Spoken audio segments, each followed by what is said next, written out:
Hi guys, and welcome to another Sailing Nendaz video. In this week's episode we scrubbed the boat some more, then a bit more, then a lot more. And after that we drill a rather large hole in the boat. We install our 4G Wi-Fi and we finally get relaunched. Did the boat leak? Well, you'll have to watch to find out. Today is sort of polishing, cleaning the top side sort of day, so I'm on this sort of sketchy platform that I found, and it's pretty wobbly. Found it in the marina. The marina's official policy is like they don't have any ladders. They won't give ladders, they won't give platforms to anyone. Health and safety, insurance, they won't do it. But there's just loads like floating around, so you can just sort of cheekily help yourself. The marina doesn't care, and as long as no one else is using it, then it's fine. I've been trying to clean, well, I've never polished before in my life, so I'm trying to figure out how to polish a boat. I've got no idea what I'm doing. The boat was pretty dirty, this section here.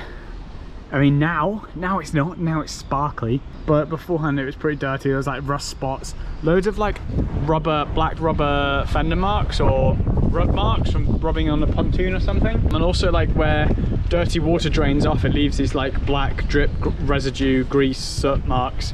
So like out here, out the exhaust and stuff, and where it drains off through these through holes here, this is the bilge water.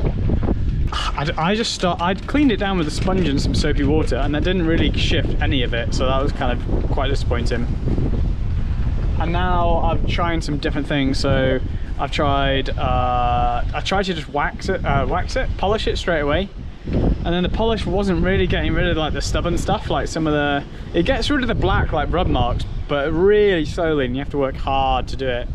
So I kind of gave up on that, and I started trying some brake cleaner, like disc brake cleaner, which I bought from like a local car DIY bike shop, and then used a scouring pad, not like a really aggressive one, but just like a washing up scouring pad. Use the green side, and it's going, like all the stuff is going, like it's getting rid of the rust spots, the like rub marks, the black rub marks, and the drain marks, like basically any stain is getting rid of it.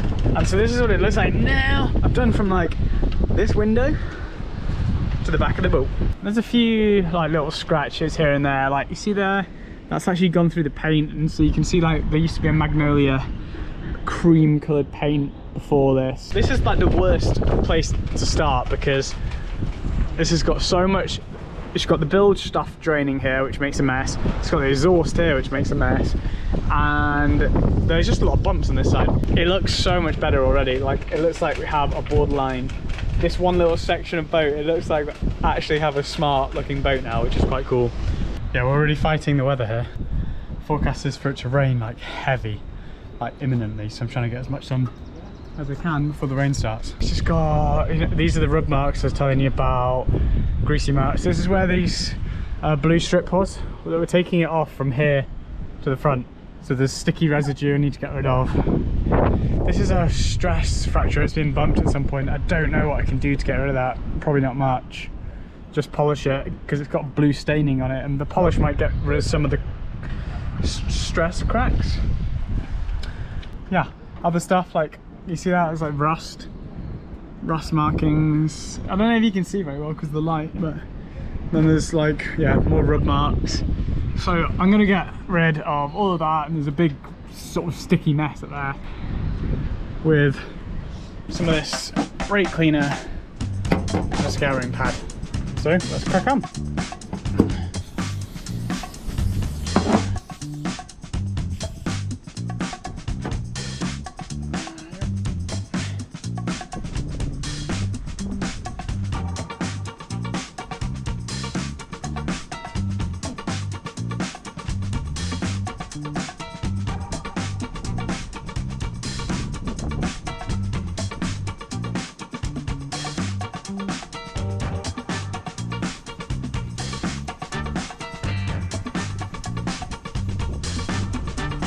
Going.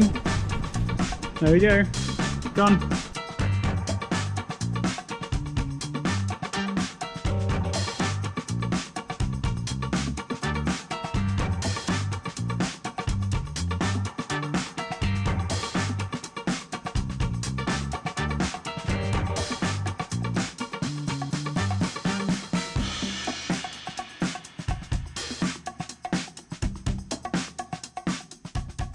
6 hours later. I've spent the best part of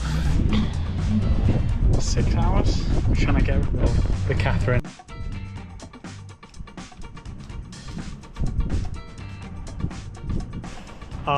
The Catherine name is gone on both sides, and oh my god, it's taken me so long to get rid of it. I've tried all sorts, like sticky stuff, solvent remover, heat gun.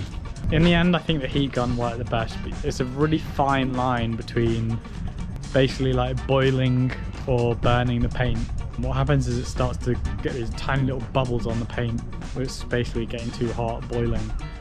And then if you go too far, it starts to go a bit brown. So there's a little patch on one side that's gone a bit brown, but it's sort of, I've scrubbed it out a bit and polished it out, and it's sort of, it's disappeared for the most part. But all of this side of the boat has now been totally polished and like scrubbed clean. I don't know if you can see in the light, but I need to go back and get the logo. So in the right light, you can still see basically there's some sticky stuff like residue up there. So I need to go back up, but I just can't face it today. I need to go for like a round 2 of like proper scrubbing to get the glue off, because at the moment you can just about spell out the name with like the glue residue. This side I've scrubbed a lot better, so there's less residue. And now I've polished this section from the window to the bow, and I've got the rest of the side to do. I don't know if I'll get it all finished today. I'm pretty tired, and my hands are just really sore as well from scratching to get under the vinyl tape for the words Catherine, and also like this thin blue strip that goes along the boat. We've taken it off on both sides of the boat, the lower one and the higher one, which is already gone. But my nails literally just feel like they're going to peel off. They're so sore. So yeah, that's it for now. The next day. Hi guys, so I've just gone round the whole of the hull with the scaffolding. Well, on one side, on this port side of the boat, this side, with this ceramic spray stuff, which basically, what is it? It's like a wax. It's supposed to be like water repellent, grease repellent, dirt repellent wax, so that when stuff does run off the boat, dirt and grime, it doesn't stick to it or stain it. So hopefully it makes our lives easier in the future. Investing now for the future. What was really bad the last few days, or knackering, is actually getting a Brillo pad, not a Brillo pad, but a little scourer pad, and getting rid of every single blemish that you can see on the boat, and then polishing it. Polishing isn't that bad, it was just a bit tiring, and the same now with the waxing. But the actual cleaning the boat was exhausting. So this is what it looks like now. But I don't know if you can see on the camera, but it's actually like shiny. You can see the reflection of Plymouth in the boat, which is cool. I mean, it just looks, it's cool because it looks a lot smarter than it was, and I feel like we can almost, or we can be proud, or like not be the shabbiest looking boat in the marina anymore. But yeah, it looks good. So now I've got to go around this side and do this one. The following day. Oh man, hello.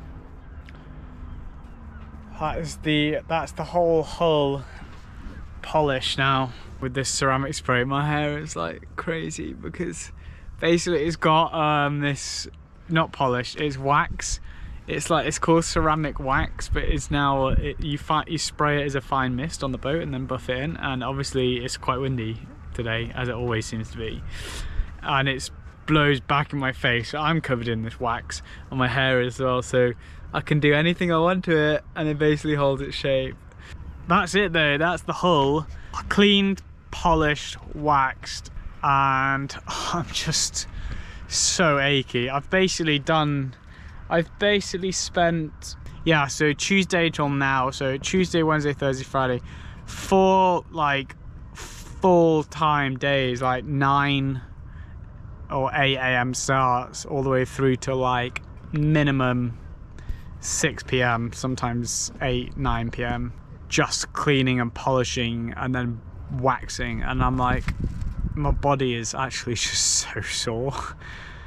I'm so achy. I feel like I've done like a really hard like few days of climbing. I'm just a bit fatigued, like I feel a bit run down, but whatever, getting there. That's like a big job to tick off. So just having a beer and just really tired. I'm just having a chill with Walter, sunbathing. He's now snoozing fast asleep and I'm really tempted to join him. I might just call it quits for the night, cook myself some dinner and climb into bed and watch some YouTube. Congrats on making it this far through the video. Not many do.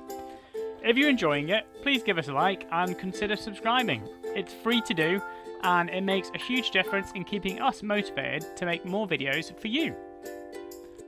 Today we've got to drill a hole in the boat, which is quite scary. I've been putting it off for a while. Basically, this is the old depth sounder here, and I've already unstuck it. It was silicon down. This is an in-hull depth sounder, so I actually don't need to have a hole in the boat for it to work, which is clever. But I need to install one that actually goes the whole way through the boat, because it does your depth, speed, water temperature, and how much you're heeling over as well. And for some of those options, it needs to go through the hull. Well, the first step I've already done, which is to decide where we're going to drill the hole, and basically I'm just going to drill it where the existing one was, because I think that's actually not a bad place. It's just the obvious place as well. But I've just been out the front of the boat and I've just sort of trying to sense check whether that actually makes sense. Hauling the boat out in the future, is this thing going to get in the way of the straps when they haul you out? Also trying to check, is this really like the flattest spot possible? Because you want it to be flat so that it beams, it sends, I don't know what it is, a sonar? It tries to find out the depth. It sends a beam down to the bottom of the ocean, it bounces back, and then from that it knows the time it took to go that far, and it knows its speed because it just does, so it can work out the distance, so it then knows the depth. But if your transducer is not flat, if it's tilted like heeling out, if the boat was like that, it would send its beam down diagonally and it would bounce back. That diagonal line would be longer than a straight line straight down. So it would give you a false depth reading. It would tell you that it's deeper than it actually is. So you want this thing to be as level as possible within reason. Obviously, you need the depth to be precise when you're going sort of at slow speeds in shallow waters. It should, in theory, have a fairly straight line down as long as the where you mount it is generally quite flat. So yeah, the next step is to actually drill. I'm just going to drill a pilot hole. So just drill one tiny little hole, so through the center of this circle here, which is where we're going to drill, and just see where it comes out on the other side of the boat, and just check, is this where we want to drill this hole? This hole is 51 mil in diameter. It's a big hole, so before I drill that out, I'm just going to drill a little hole to sense check. So let's get to it. This is slightly terrifying, but let's give it a go.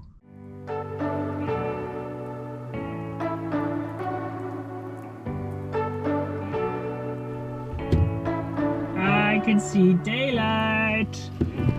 I'm going to leave the drill bit in like that, so I can just find the hole that little bit easier. And now let's go outside and see where what have I just drilled into. Here's the hole, guys.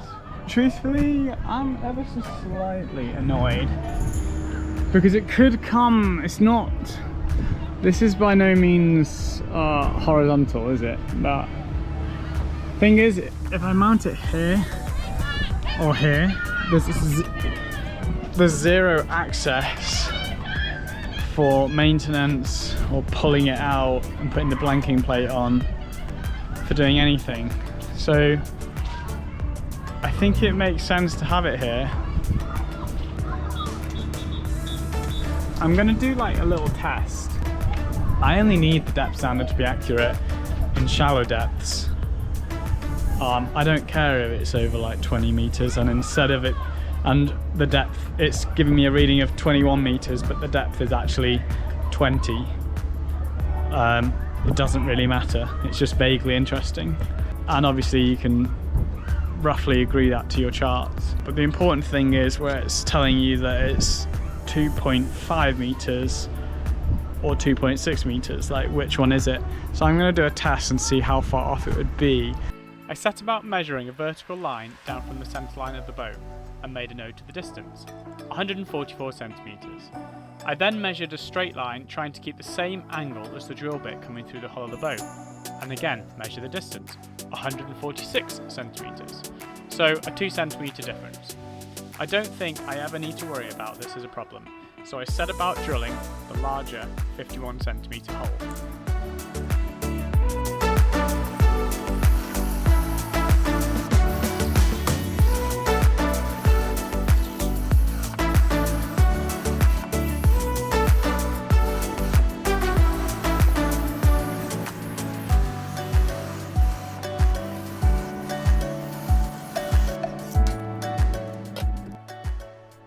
Okay, so I had to call Flip back from work to come help install this thing.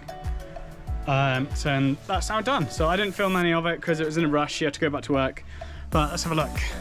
I had to sand out a part of the inside of the hull. It needs to be a fairly level, flat surface so that the rubber washer can be sort of equally compressed by the plastic nut.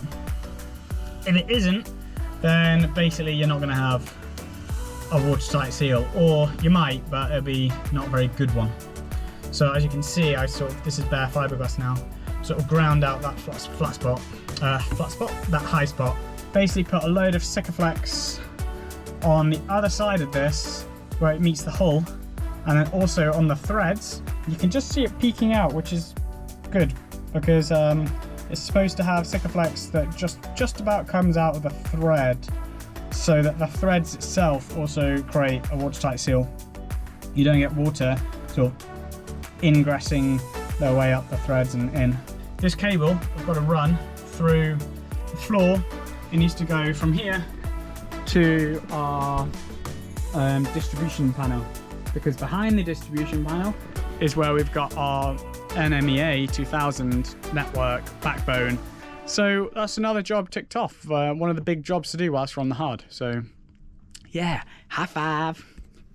This is our sort of Wi-Fi 4G box setup. So this box, magic box, you put a SIM card in it, it will collect 4G signal and it beams it out as a Wi-Fi network for the boat. So in theory, it should get better 4G signal than your phone does, because it's going to have these rather long antennas that either go on the mast or on the sternard. It can pick up the signal far better than the tiny microscopic antennas in your phone. I'm just going to set this up, or try and set it up, following the instructions, just so that I can actually start having some internet on the boat without using our phone data. I mean, for those of you wondering, we bought this from a website called myfi.nl. I think they're a Dutch website, and they're actually really good. You can email them, they're really helpful. And this came as a kit, so it's sort of set up for a boat kit. So it comes with this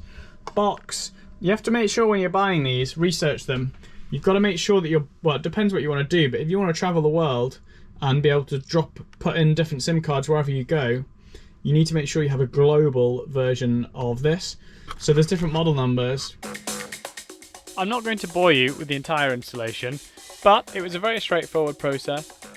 I just followed the instructions, and before you know it, we had 4G Wi-Fi on the boat.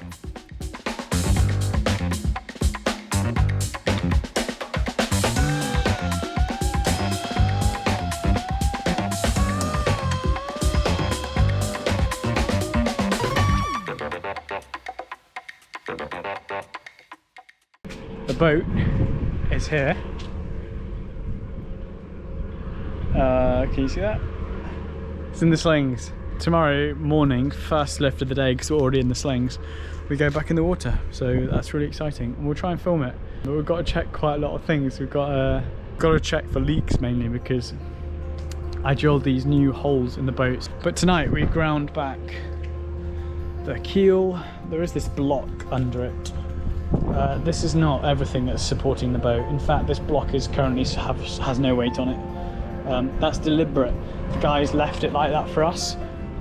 We've paid extra to be in the slings overnight, but the marina staff have been really helpful because they're allowing us to live aboard the boat whilst it's in the slings, which a lot of marinas will not allow. What we've been able to do is get right under it, and I'll show you now. So it's quite low light, so it's not ideal, but this was filled with like rusty flakes. The bottom of the keel hadn't been looked after for some time, so it was full of rusty flakes. So what I did is I've ground it back for ages with 40 grit, a 40 grit grinding disc. I actually burnt through 2 of them because they just ran out of sand in them. So they weren't actually sandpapering anymore. Ground it back till it's a pretty good surface. Got rid of almost, like 98% of the rust, 99% of the rust I could. And then we primed it. We put like 3 coats of primer on there, and then we've put like 4 coats of anti-foul on there now, so it should be sweet. There should be no growth on the bottom of the keel. The whole idea with all of this is that we don't have to get hauled out of the water for a really long time, 2 years roughly. The paint we bought, the anti-fouls should last 2 years, and all the prep work we've done hopefully enables us to stay in the water for 2 years, which is kind of rough plan. Yeah, I'm super chuffed. We've done all of our jobs now. We can sort of just chill out a bit, start to relax into the boat life, because it's been like super hard, I'd say like month now of just non-stop boat jobs for me, full time on boat jobs, not much self-care, nothing.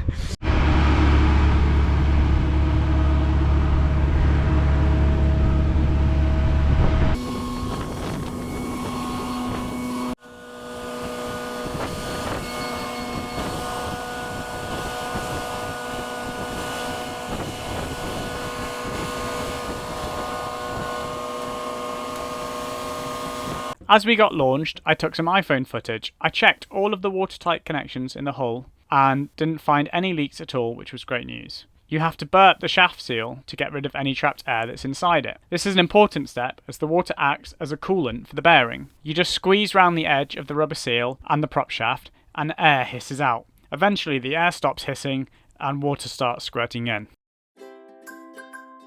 Hi folks, that's it for today. I hope you enjoyed the video, and please don't forget to hit that like and subscribe button. It makes a huge difference to us, and it helps us stay motivated to hopefully create better videos for you.